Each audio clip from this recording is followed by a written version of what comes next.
Haleluya, kita berjumpa lagi. Malam ini kita sama-sama mau naikkan pujian, ucapan syukur kita. Sebab Dia setia, Dia tidak pernah berubah. Kasih setianya dulu, sekarang, sampai selama-lamanya. Siapkan hati untuk bersyukur, menyembah Tuhan, dan dengar firman Tuhan. Haleluya. Kau Allah yang setia, Bapa yang mulia, kasih-Mu besar Tuhan. Kau pulihkan hidupku, Kaulah harapanku, hidupku dalam-Mu. Terima kasih Tuhan, Kau selamatkan hidupku. Dengan apa kan ku balas segala kebaikan-Mu? Segenap hatiku menyembah-Mu, Yesus. Ku bersyukur padamu selamanya.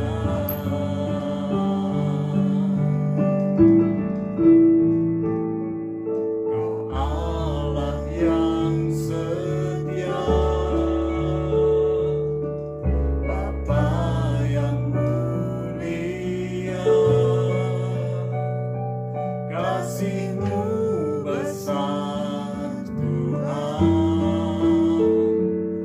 Kau pulihkan hidupku, Kaulah harapanku, hidupku dalam-Mu. Terima kasih Yesus, Kau selamatkan hidupku. Dengan apa kan ku balas segala kebaikan-Mu? Segenap hatiku menyembah-Mu, Yesus. Ku bersyukur padamu. Dengan apa kan ku balas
penyembuh, penyelamat kami, Kaulah segalanya. Terima kasih Yesus, kami bersyukur padamu, segala puji, hormat, syukur kami naikkan kepadamu. Haleluya, haleluya, syukur, syukur. Terima kasih Tuhan, kami bersyukur kepadamu.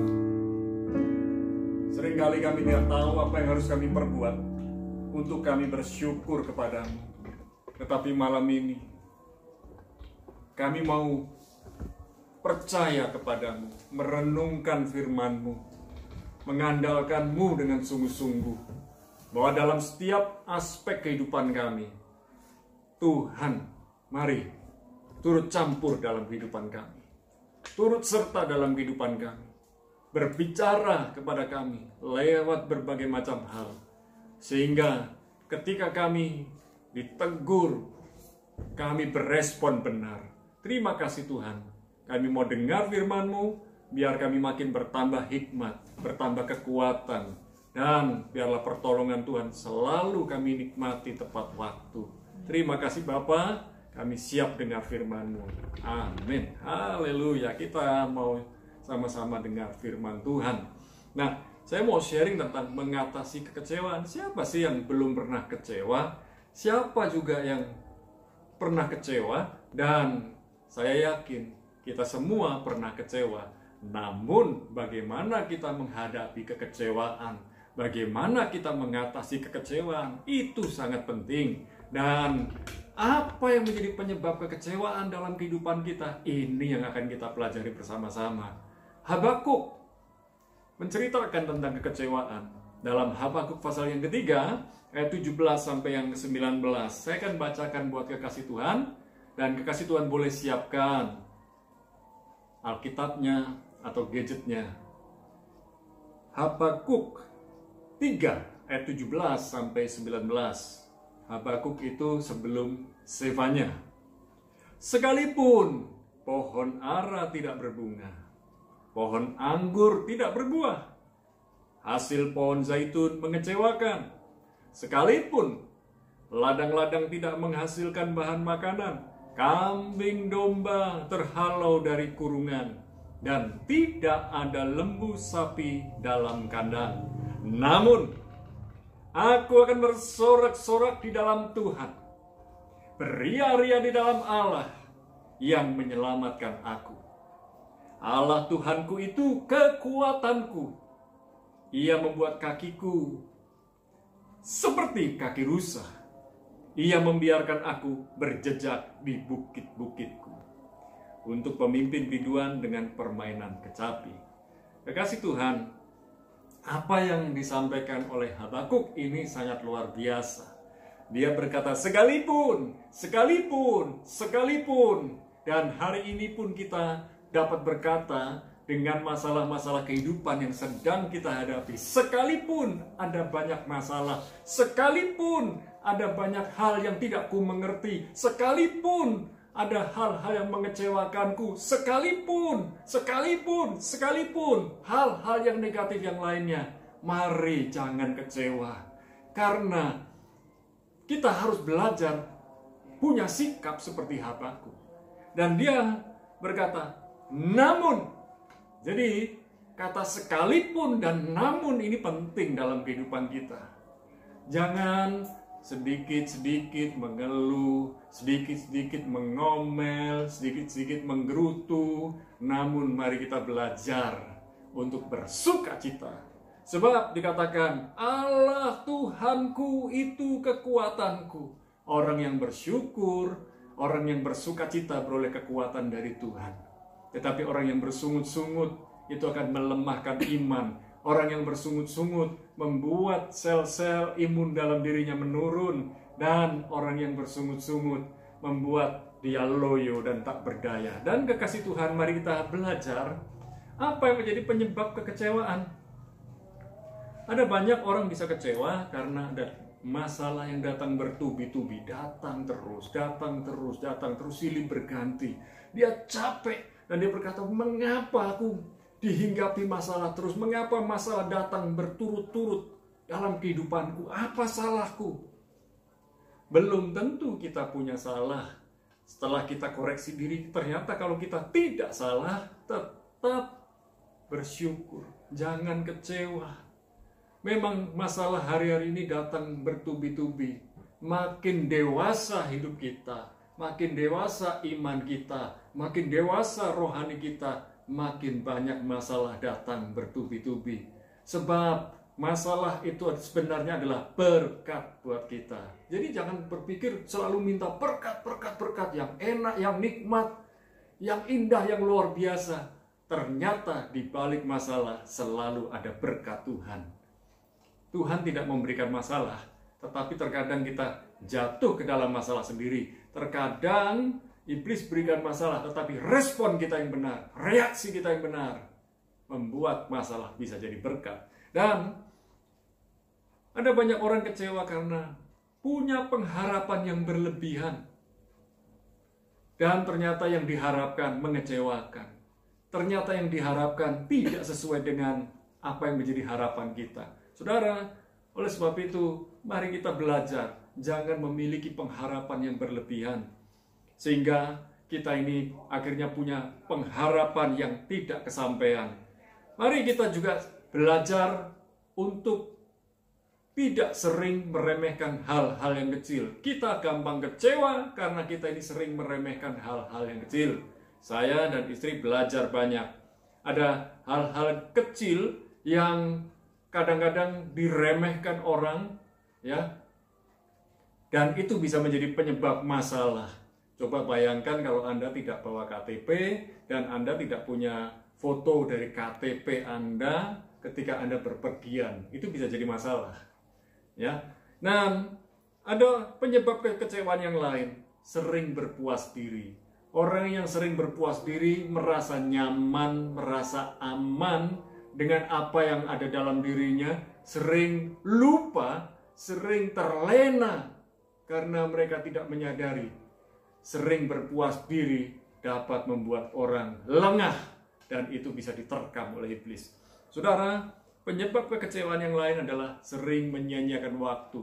Kita ini kecewa, dalam bahasa Inggrisnya gelo, bahasa Jawanya maksudnya gelo. Aduh, kecewa, aduh sayang sekali. Andai kata aku bisa atur waktuku lebih baik, maka aku tidak menyia-nyiakan waktuku. Aduh, tapi waktu berjalan terus.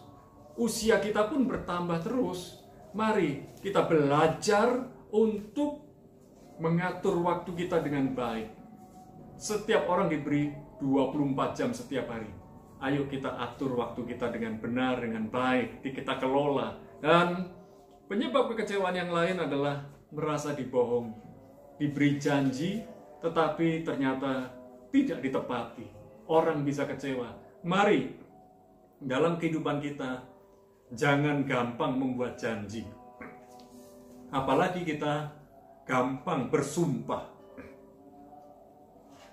Jangan cepat-cepat berjanji, jangan cepat-cepat bersumpah. Jangan cepat-cepat berkata-kata. Pikir dulu sebelum berkata-kata. Dan kekasih Tuhan, orang bisa kecewa karena dia terlalu percaya diri. Orang yang terlalu percaya diri seringkali kurang persiapan. Orang yang terlalu percaya diri seringkali meremehkan hal-hal yang kecil. Orang yang terlalu percaya diri seringkali menyia-nyiakan waktu, menganggap, aku bisa, aku mampu. Saudara yang dikasih Tuhan, semua bisa terjadi dan itu bisa menyebabkan kekecewaan. Hal yang kedua yang kita mau belajar, bagaimana jalan keluarnya. Hal pertama yang kita mau pelajari adalah bersyukur dengan apa yang ada pada kita. Banyak orang kecewa karena mengharapkan sesuatu yang bukan miliknya. Mengharapkan segala sesuatu yang bukan apa yang ada pada dirinya, tetapi ada pada diri orang lain. Ada pada karunia yang dimiliki oleh orang lain, tetapi kita mulai bersyukur dengan talenta kita, dengan apa yang sudah Tuhan percayakan dalam kehidupan kita. Jangan sia-siakan itu. Dan yang sangat penting, Tuhan berikan kepada semua manusia sama 24 jam. Saudara, mari kita juga belajar sadar diri bahwa tidak semua keinginan kita, tidak semua kerinduan kita, tidak semua mimpi kita jadi. Dan bagaimana bisa mewujudkannya? Ada dengan cara bersyukur, dengan bekerja dengan cerdas, bekerja dengan keras, gigih, ulet, tekun, tidak malas, rajin. Maka mimpi kita, kerinduan kita, keinginan-keinginan kita bisa tercapai. Ada banyak orang punya banyak keinginan tapi nggak mau mengusahakan. Maunya datang tiba-tiba, datang ke rumahnya. No, itu tidak akan terjadi seketika. Apa yang kita tabur itu yang akan kita tuai. Kalau kita menabur kerajinan, kita akan menerima berkat-berkat yang ajaib dari Tuhan. Saudara, bagaimana jalan keluar yang lain? Jangan terlalu berharap kepada manusia. Manusia berjanji bisa mengecewakan. Manusia berjanji bisa berdusta. Manusia berjanji bisa mengingkari. Tetapi kalau Tuhan yang berjanji tidak pernah mengingkari. Oleh sebab itu terus berharap kepada Tuhan, terus percaya kepada Tuhan. Makin percaya, makin melekat dengan Tuhan. Dan bagaimana jalan keluar yang lain? Belajarlah evaluasi diri. Mari kita bersama-sama evaluasi diri kita. Seringkali karena kita ini teledor, seringkali karena kita malas, seringkali karena kita ini tidak teliti, seringkali karena kita ini tidak sungguh-sungguh, maka kita bisa kecewa. Saudara yang dikasih Tuhan, mari kita juga belajar curhat di tempat yang tepat. Curhat terbaik adalah kepada Tuhan. Saudara boleh curhat yang terbaik kepada Tuhan. Yang kedua, curhat kepada pasangan hidup kita. Karena pasangan hidup kita akan menjadi cermin buat kita. Dan curhat kepada hamba Tuhan yang bisa Anda percayai. Saudara, bagaimana jalan keluar yang lain? Belajar menerima orang lain apa adanya. Gak ada yang sempurna. Gak ada yang sempurna di bumi ini. Saya tidak sempurna, istri saya tidak sempurna, dan saudara pun tidak sempurna. Tapi kita bergaul saling menyempurnakan. Oleh sebab itu belajar menerima orang lain apa adanya. Ada kekurangannya, ada kelebihannya. Terima kelebihannya, tidak perlu mempergunjingkan kekurangannya. Tidak perlu ngomel tentang kekurangan-kekurangannya. Memang seringkali kita ngomong orang itu baik. Ada A, B, C, D, E. Rajin, ulet, tekun, gigih, sungguh-sungguh. Tapi ini yang negatif. Dia teledor. Dia kalau tidur lama banget. Wah, kita mulai ngomongin yang jeleknya. Sudah nggak perlu. Kita bisa menerima yang bagus, ucap syukur. Karena hal-hal yang bagus dari orang lain, yang baik dari orang lain bisa memperkaya kehidupan kita. Kita juga mau belajar bangkit dari kekecewaan dan memulai dari awal kembali. Ayo, kalau kita sudah sempat kecewa, bangkit. Jangan terpuruk, jangan mau tinggal dalam kekecewaan, meratapi nasib, meratapi diri, nangis terus, bersungut-sungut terus. Semua kekecewaan kita tidak bisa mengubah kehidupan kita. Tapi kalau kita mau bangkit, kita mau mulai dari awal kembali, maka terjadi perubahan. Akhir kata, kesimpulan saya mau berkata, kecewa tidak menyelesaikan masalah, tetapi sadar diri, evaluasi diri, dan bangkit dari kekecewaan, serta mau memulai dari awal, membuat kita keluar dari kekecewaan. Pertanyaan saya, jikalau Anda saat ini sedang kecewa, maukah Anda keluar dari kekecewaan Anda? Dan kalau hari ini Anda tidak mengalami kekecewaan, maukah Anda tetap menjaga hati, menjaga respon serta reaksi kehidupan kita? Mari kita berdoa bersama-sama. Bapa, dalam nama Yesus kami berdoa, hamba-Mu bersama keluarga dan saudara-saudariku yang mengikuti Pray From Home, dimanapun mereka berada.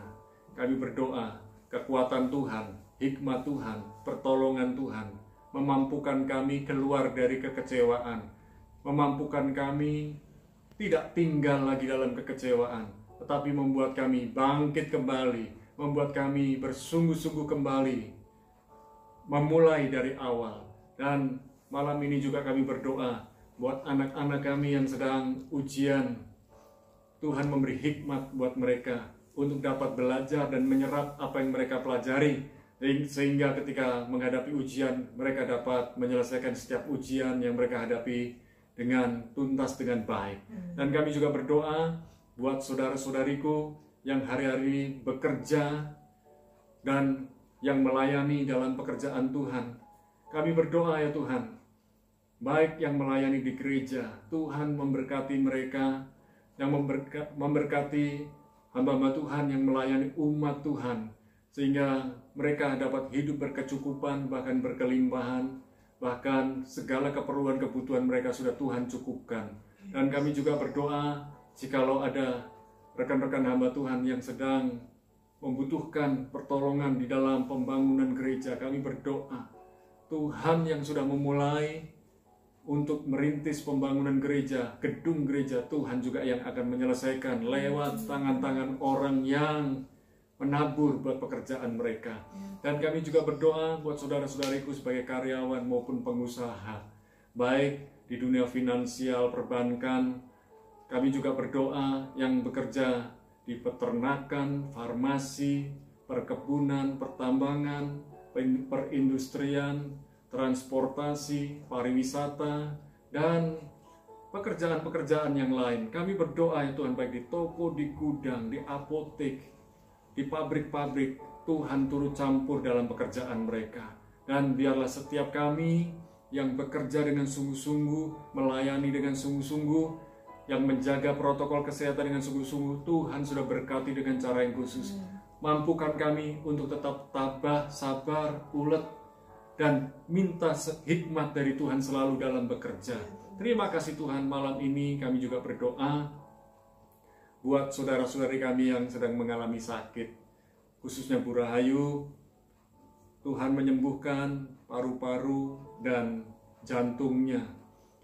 Kami percaya bilur Yesus menyembuhkannya. Dan malam ini juga kami berdoa buat Pak Selamat, Tuhan menjamah sakit stroke-nya, dan biarlah pemulihan dari Tuhan menjamah hidupnya. Kami menyerahkan Pak Daud dalam sakit diabetes dan penglihatan yang berkurang, Tuhan menjamah kesehatannya. Kami juga berdoa buat saudara Lukas, Tuhan menyembuhkan sakit pneumonia. Dan kami berdoa buat beberapa saudara yang lain yang sedang mengalami sakit di asam lambung. Demikian pula ada yang sakit di paru, di jantung, di ginjal, dan bahkan ada beberapa rekan yang sedang mengalami sakit kanker. Terkhusus kami berdoa buat Bu Padma yang ada di Gudo, Tuhan menyembuhkannya dari sakit kanker. Dan kami juga berdoa buat para kekasih Tuhan yang hari-hari ini sedang stres, sedang bingung. Tuhan memberikan kekuatan, penghiburan, pertolongan. Tak lupa kami berdoa ya Tuhan buat bangsa negeri Indonesia. Terutama kami saat ini berdoa buat Banyuwangi. Tuhan memberikan hikmat buat Bupati. Tuhan memberikan hikmat buat Satgas COVID-19. Dan biarlah Banyuwangi mengalami pemulihan ekonomi. Banyuwangi mengalami terobosan, baik di Banyuwangi kota maupun sampai di kecamatan-kecamatan dan desa-desa. Dan terkhusus kami berdoa buat Jajak dan sekitarnya, aman, tertib, damai, sejahtera turun atas Jajak. Kami juga berdoa ya Tuhan untuk bangsa negeri Indonesia lewat kepemimpinan Presiden Jokowi. Kepemimpinannya terasa sampai ke ujung-ujung daerah bersama para gubernur, wali kota, bupati, sampai jajaran terbawah. Kami berdoa proses kepemimpinan berjalan dengan lancar. TNI dan Polri, Tuhan juga memberkati mereka. Dan kami percaya bangsa negeri Indonesia ada dalam tangan Tuhan, ada dalam rencana Tuhan, ada dalam berkat Tuhan. Terima kasih Bapa. Kami juga berdoa buat saudara-saudari kami yang ada di luar negeri, keluarga Alvinsio yang ada di Malaysia. Kami juga berdoa buat mereka. Tuhan melindungi, memberkati, mencukupkan segala yang mereka butuhkan. Untuk saudara-saudariku yang ada di USA, yang ada di Eropa, yang ada di beberapa benua lainnya, kami berdoa Tuhan berkat-Mu turun atas mereka, dan proses vaksinasi baik yang ada di Indonesia maupun yang ada di luar negeri semua berjalan serentak. Terima kasih Tuhan, malam ini sebelum kami beristirahat, kami membuka tangan kami. Turunkan berkat-Mu, rahmat-Mu, hikmat-Mu, segala yang terbaik dari Tuhan di dalam nama Bapa, Putra, dan Roh Kudus. Kami mengucap syukur dan menikmati berkat itu, sama-sama katakan amin. Tuhan kekuatan saudara, tetap percaya kepada Tuhan. God bless you.